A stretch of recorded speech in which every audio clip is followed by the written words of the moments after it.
All right, friends. So I've been a little quiet, but I've been deeply, deeply buried in the trenches with e-commerce operations. And I want to talk to you about how to deal with customer service. We'll also talk in future videos about inventory and fulfillment. But for this video, I just want to get into the roots and the nuts and bolts of customer service, because I basically grew too fast in our brand, in one of our brands, and we got overloaded with customer service. And so if you want to be successful, you're gonna have to be on top of your customer service for the long term, right? Because you wanna be able to respond to customer inquiries. You wanna be able to understand what your customers are saying. And you wanna be able to give them support, because if you don't, and your customer service response time and your ability to track tickets, inquiries, questions, emails, your comments on your social media doesn't get, like, you don't have someone on top of that, you don't have a system to track those things, you're gonna really get lost in the trenches in terms of what you need to do and how you can sort of stay on top of things. So this video is a little bit of an exploration. I'm gonna do some screen sharing on the two main tools that we've used for customer service. One being called Richpanel, which I think right now is probably one of the best value tools out there on the marketplace. I'm not gonna do a super deep dive into it, but I'm gonna tell you from a lot of the founders to the high, like larger store brand owners that I've talked with on X and just kind of in the communication of the sphere of e-commerce, Richpanel is a big one. So again, operations is not sexy, but if you want the brand to thrive long-term, you need to build your reviews, your online reputation, your community of champion customers. And let's be honest, when you buy things online, it's really hit or miss whether or not the brand actually supports the customers and does a good job of responding. Some are great, some are not so great. And we're here to explore a little bit of how this is done and how you approach it. So stay tuned. I'm gonna walk you through what's going on and what we're doing, and you'll kind of see the back end of like how we're approaching this and what we're doing to make it better on our end. So most people, you're obviously gonna have an inbox, an email support inbox. So you can go to that and you can get to your inbox, right? And that's gonna be a place where you can handle a lot of customer emails, you know, things like that, right? There's just questions. Hey, I ordered similar package. You know, we've got some lost packages here in these inquiries. The challenge is you also have your social media. You have all of your, you know, your social handles, X, Meta, Instagram, Facebook, and people contact you from all places. They want to contact you from the website, contact form. They're going to contact you if you have a chat widget. They're going to contact you from all these different places, and you want to be able to give them support. There are different tools out there. Probably the biggest, most popular that's been around for the longest is called Gorgias. Now we tested Gorgias and they charge you per ticket, and we get a lot of tickets. As you can see here, multiple inquiries every hour that are coming through. And so it's just not scalable. It's not sustainable for us to pay for every one of these emails to kind of respond via ticket. Now, maybe when we learn the AI features and we actually maximize these tools, we'll have better results and we'll actually want to utilize these tools. But for now, it's just not sustainable to do that. And so what you have is you have tools like Reamaze, where we started with Reamaze. And what this tool does is that it actually shows you, it gets you connected. So you can connect all of your brand channels. You can connect your chatbot. You can put a chatbot on your website. You can connect a chatbot to your Instagram page for all of your comments to reply to. So you can literally see on your socials and everywhere the messages. So this kind of beats the traditional method of going to those social medias, because it just brings it all into one place. If there's one thing I'm learning about e-commerce operations, there is a lot of different inputs, and you want to try to make the team, because there's usually more than one person running this, or if there is just you want to make sure that where you are, you can kind of have a central control of your customer service. So thinking about customer service, just so things don't get lost, so you don't get overwhelmed, and so that you're able to stay on top of your customers, you want to be working on the tools that actually consolidate everything. And so Reamaze is a tool where you can hook up all of your connections. You can go to your settings and you can add in integrations, and you can basically come down here, and by connecting your Facebook, your Instagram, your Shopify store, you can have all the information about an inquiry in one place. Now, for us using Reamaze,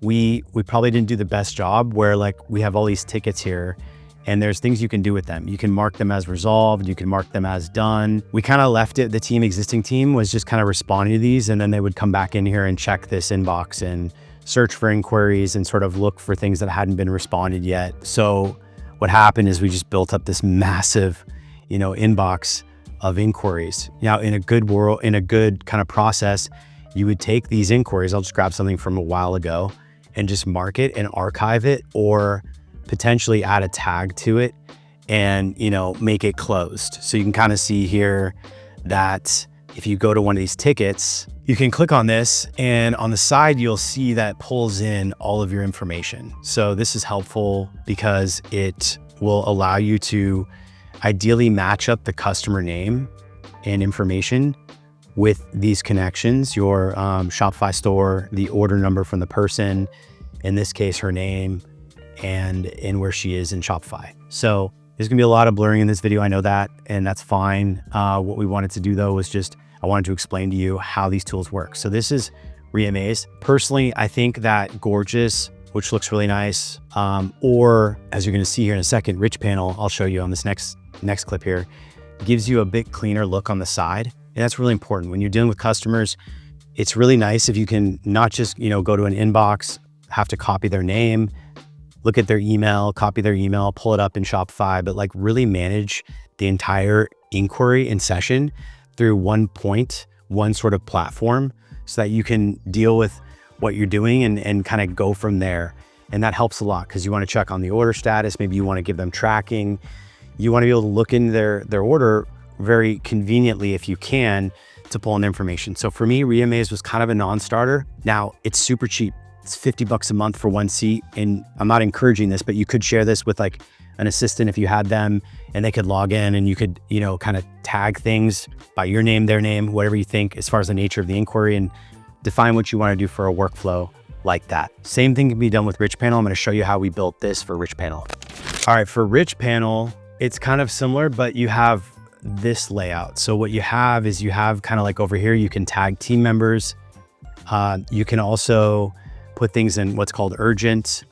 You can snooze tasks, which you can do in Reamaze, but what I like about Richpanel is just the layout. So when you click on a ticket and say you're talking to a customer, you can over here on the side panel, it's going to pull in the actual order information, the tracking information. If they have other orders that match up with the previous order, all that information is one place. All the conversations here that they might have had, say they sent multiple messages to you and investigating it, or they maybe had multiple messages about different things, you can come through here and you can actually pull up things. So let's go to the inbox here. We'll look at a ticket and we'll see if there's any other conversations. So you click on this timeline. It only looks like there's one conversation with this person. Sometimes you'll see for some of these past conversations we had, there was like multiple points of contact. They contact us in the contact form, they emailed, they're kind of following up in different ways. But what's nice about this is you come over here, you can sort of tag this ticket if it needs to belong to someone. So you can see here, right? There's a message from someone and they said, hello, been waiting, wondering where it went. Looks like we had a response. We emailed them and it's like, you can see that matched in the Shopify system where their order was. And so Carla here, I can click open and it goes right to her order information. And I can also see she bought 2 orders. And so I can see both orders from Shopify. But long story short, it's going to also show the tracking info, confirmed order was placed on the 1st, shipped to. We can check the status right here. It hyperlinks the actual order information. And then usually it'll pull in the tracking if we have tracking here. In this case, I can't see it. So if we come over here to Teresa, we can see here, it shows the order on the side here, what she ordered, when it was confirmed, when it shipped, when it delivered. It'll have the tracking link, the status from the brand. And so all of that information is provided and all of that is there. So that's really why we moved from a place where it just seemed a little overwhelming and it wasn't as cleanly laid out. When you come over here to the inquiries on the inbox, for example, let's go to the actual, let's see here, support inbox. This is our email. And you come over here, you just can't find a lot of the information for the customer. And what Richpanel does really nice is if the logic is really nice, it will come in and it will actually feed in the person. And sometimes it'll show, like over here, it'll say like, select which customer you think this is, if it's got a few different customers. So we're a young brand and we only have maybe like 9,000 customers. So it'll change over time and we'll have even more. But overall, that puts things in a really nice perspective and you're able to really work on having a nice integration there. Now there's a whole nother slew of things we're gonna be looking at doing. We can do self-serve chat. There's a social media moderator that can auto respond to comments. There's, there's new features they're building out to really drive automation, which I think is really cool. And we haven't fully built these yet. So that's another huge benefit. I also think that if you come here, there's a analytics page where when we tag things, we can look at our team activity, like how many tickets each member has closed. And we can look at, what's our average response time, number of conversations. We can type in a rep on the tags here and we can see how well they're doing with responding. What's their first response time, resolution time, and number of conversations. And by month, we can kind of start to see how active this person is on the team. So it's gonna be cool to kind of see how this all breaks out and how we actually get the details and the analytics for our customer service and better understand things. And I think that's another thing that I've seen Richpanel kind of excel at, where we didn't have that same benefit. Now, none of this works well unless you have SOPs. Let me make that another video. All right, so you saw Richpanel, Reamaze, how those tools work together and what they're doing. And I just wanna say, none of this works well unless you actually build out process and understand what you're doing. So you need to kind of have steps that you go through as the operator and just start to kind of create buckets of categories of the types of things that happen. Things like, where is my order? That's a very common one. Something's wrong with my package, or maybe they want a refund request within the policy guidelines. And we have certain steps that we take to sort of mitigate and then process that if it's a genuine concern. So there's a lot of things that we work on and you need to build in the process, and then your team can follow that. That is gonna be the foundation for your customer service, and you're gonna have to build that over time and experience. And then once you build that, you'll be able to effectively manage the team and then put them on a tool which can then help track tickets, what they're doing, organize, make sure people can take care of customers as they come in and triage them and assign them to individuals. So that's really what this whole process looks like when you get it working really well. So that's what I kind of was building over the last couple of weeks, and we're still kind of polishing it up. In the future, I'm gonna be talking about fulfillment, how that works, how you can deal with a customer order if you need to reship, if you need to get into the trenches and find out what's going on. We're using ShipStation, it's probably the biggest 3PL sort of shipment software that's out there. There's ShipHero, ShipStation, a few other solutions, but we've played with both ShipHero and ShipStation, and we find ShipStation is quite really effective. So in a future video, I'll be making more information about how to get into the trenches on that, how you can dive into that and better understand that, as well as add your inventory numbers, because inventory is obviously another animal to discuss. So if you like this video, drop a comment. Let me know if you have questions about Richpanel. We're still learning it. It's very new to us. We've only been on it for about a month, but it's proven to be quite helpful and quite a big improvement from Reamaze. And I think that the team is going to really enjoy it for the time to come as a solid customer service CS tool to use. So that's it. Hope you enjoyed this video. If you did, drop a comment, like, and subscribe, and I will see you in the next one.